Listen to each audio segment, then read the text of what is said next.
कर्नाटक में कांग्रेस की जीत में अहम भूमिका निभाने वाले सुनील कानुगोलू को सीएम सिद्धारमैया ने बड़ा तोहफा दिया।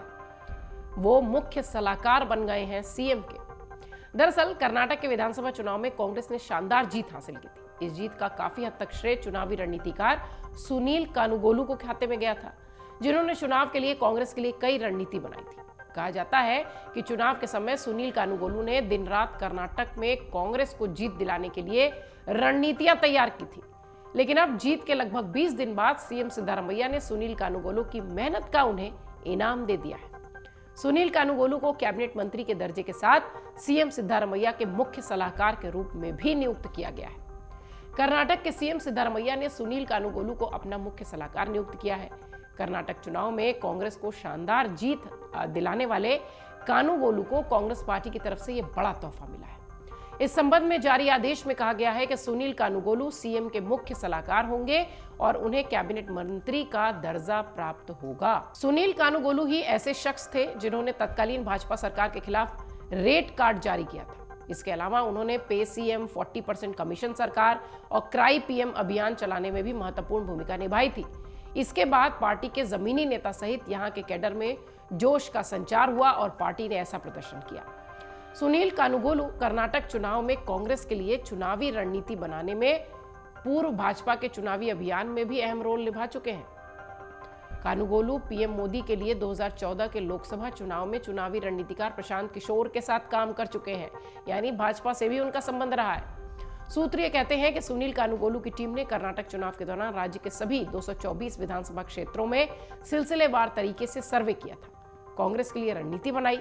कानुगोलू ने मतदाताओं तक 5 गारंटी पहुंचाने की दिशा में भी काम किया और 1 साल में कांग्रेस के साथ काम करते हुए कर्नाटक में ऐसी बम्पर जीत दिलाई। सुनील कानुगोलू कौन है, संक्षेप में समझिए। सुनील कानुगोलू का जन्म कर्नाटक के बल्लारी जिले में हुआ है। यहीं से उन्होंने अपनी माध्यमिक शिक्षा पूरी की है। एक रिपोर्ट के अनुसार बल्लारी से वो पहले चेन्नई और फिर बेंगलुरु शिफ्ट हुए थे। तेलुगु भाषी होने के बावजूद कानुगोलू ने अपनी जड़ें कर्नाटक में जमाई। प्रशांत किशोर की तरह ही सुनील कानुगोलू भी चुनावी रणनीतियां तैयार करते हैं, कांग्रेस के साथ काम करते हैं। इससे पहले सुनील भाजपा, डीएमके और अन्ना द्रमुक के साथ भी काम कर चुके हैं। 2017 के जल्लीकट्टू के विरोध के दौरान तमिल गौरव और द्रविड़ीय मॉडल के पहलुओं के पीछे भी, जिसे डीएमके को आक्रामक भाजपा का मुकाबला करने में मदद मिली थी, उसके पीछे कानुगोलू थे। गौरतलब है कि प्रशांत किशोर ने पिछले साल 26 अप्रैल को पार्टी में शामिल होने के कांग्रेस के प्रस्ताव को अस्वीकार कर दिया था। इसके बाद कांग्रेस और प्रशांत किशोर की बात नहीं बन पाई थी। सोनिया गांधी ने सुनील कानुगोलू को पार्टी की चुनावी रणनीतिकार तैयार करने के लिए फाइनल किया था।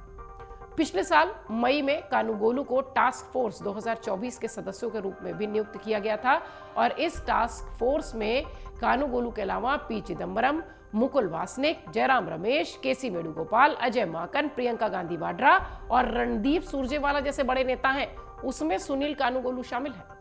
बताया गया कि राहुल गांधी की भारत जोड़ो यात्रा का आइडिया भी सुनील कानुगोलू का ही था, जिसके लिए इतना समर्थन कांग्रेस को मिला। सुनील पिछले साल कांग्रेस में शामिल हुए थे। इसके बाद से वो कई राज्यों में पार्टी के लिए चुनावी रणनीति तैयार कर रहे हैं। कर्नाटक में चुनाव से पहले सर्वे, फिर उम्मीदवारों का चयन, दूसरी पार्टियों से आने वाले नेताओं को लेकर अध्ययन करना, मुद्दे, चुनाव प्रचार, तरीके, ये सब सुनील गोलू ने किया था। सुनील के करीबियों के मुताबिक कर्नाटक से पहले हिमाचल प्रदेश में भी सुनील कानुगोलू ने जबरदस्त काम किया था, जिसमें कि हिमाचल में भी कांग्रेस को जीत मिली थी। अब सुनील कानुगोलू को उनकी इस मेहनत का इनाम मिल चुका है।